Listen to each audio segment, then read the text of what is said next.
àwọn ọkùnrin yìí ń sọ Jésù sì fún ṣe yẹ̀yẹ́ ń lù ú. Wọ́n faṣọ bojú fún, a sì ń béèrè ọ̀fọ̀ aṣọ péré sọ́ni yóò lù yẹ fún ọ. Wọ́n sì bú dáadáa. Àárọ̀ fìrìfìrì àwọn ọ̀gá Júù, àwọn àgbà àlùfáà àtàwọn yẹn ń kọ́ wọn ní ó fi péjọpọ̀. A sọ pé fún ọ lọ mú Jésù wá wájú ìgbìmọ̀ lílá wọn. Wọ́n sì bẹ̀rẹ̀ sí béèrè ìbéèrè ọ̀fọ̀ aṣọ péré. Sọ fún wọn, ṣé ìwọ ni Kírísì? Jésù sì dá wọn wá sọ fún wọn péré, bí mo bá sọ fún yín ẹ ní gbàgbọ́, bí mo bá sì béèrè ìbéèrè ọ fún yín ẹ ní dáhùn. Àmọ́ láti sẹ́yìn lọ ọmọnìyàn jókòó sápá ọ̀tún Ọlọ́run alágbára. Wọ́n sì dáhùn á sì sọ fún péré, ajípéré ọmọ Ọlọ́run ló jẹ́.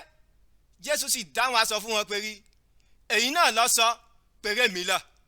Wọ́n sì tó dáhùn á sọ péré, àtọ́ nínú eléyìí nítorí péré àwọn náà ti fetí wọ́n gbọ́ àtẹnu rẹ̀.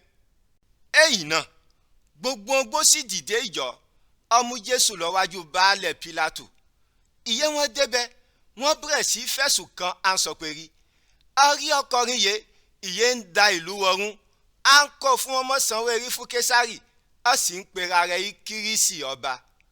Baálẹ̀ Pílátù sì béèrè ọ̀dọ̀ Jésù a sọ fún péré, ṣé ìwọ ló bá àwọn Júù? Jésù sì dáhùn a sọ péré, ìwọ náà ló sọ ẹ̀rẹ̀. Èyí náà baálẹ̀ Pílátù sọ fún àwọn àgbà àlùfáà àti gbogbo àwọn ènìyàn yóò wọ̀ bẹ̀ péré, ọkùnrin yóò ṣe nǹkan ìyémọ̀lé fún dá ẹ̀bi.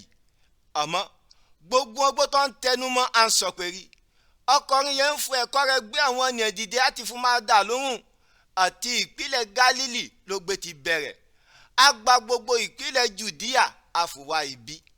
Ìgbẹ̀yẹ baálẹ̀ Pílátù gbọ́ ìpínlẹ̀ Gálílì, ó béèrè sára Gálílì lọ́kọ̀rin náà.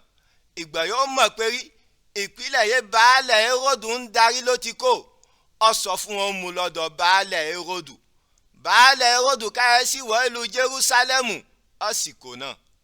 Ìgbẹ̀yẹ baálẹ̀ Héródù rí Jésù, iná rẹ̀ dùn gan nítorí péré ó ti pẹ́ ìyẹn ń gbọ́ ti rí, nítorí àwọn wọn yọ gbọ́ ipa rẹ̀, ó sì ń retí fó ṣe àwọn iṣẹ́ ìyanu kan ìṣojú rẹ̀. Baálẹ̀ Héródù béèrè ìbéèrè pípọ̀ ọ̀dọ̀ Jésù, àmọ́ Jésù ò fún èsì kan. Ìgbà náà àwọn àgbà àlùfáà àti àwọn yẹn kọ́ wọn ni ó fi wọ́ dúró, ó ń fún ẹ̀sùn lílá kan Jésù. Baálẹ̀ Héródù àti àwọn ọmọ ogun rẹ̀ kẹ́gàn Jésù, ó sì fún ṣe yẹ̀yẹ́. Wọ́n wọ aṣọ dáadáa fún ìpèrípèrè ọba lọ́jẹ́. Baálẹ̀ Héródù pàṣẹ fún wọn dá Jésù padà sọ́dọ̀ baálẹ̀ Pílátù. Baálẹ̀ Héródù àti baálẹ̀ Pílátù ìyọ́ jẹ́ ọ̀tá àtẹ̀yìnwá di ọ̀rẹ́ ìjọ yẹn.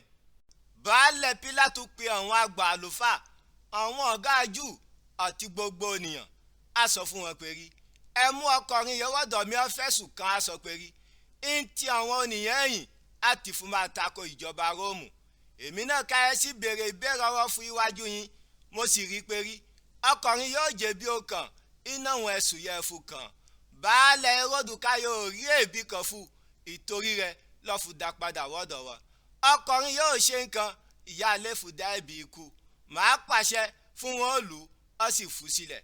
Ìgbogbo ọdún ìrántí ìjáde kó Íjíbítì àwọn ọmọ Ísírẹ́lì, baálẹ̀ Pílátù gbọ́dọ̀ tú ọkàn iná wọn ilé wọn sílẹ̀ fún wọn.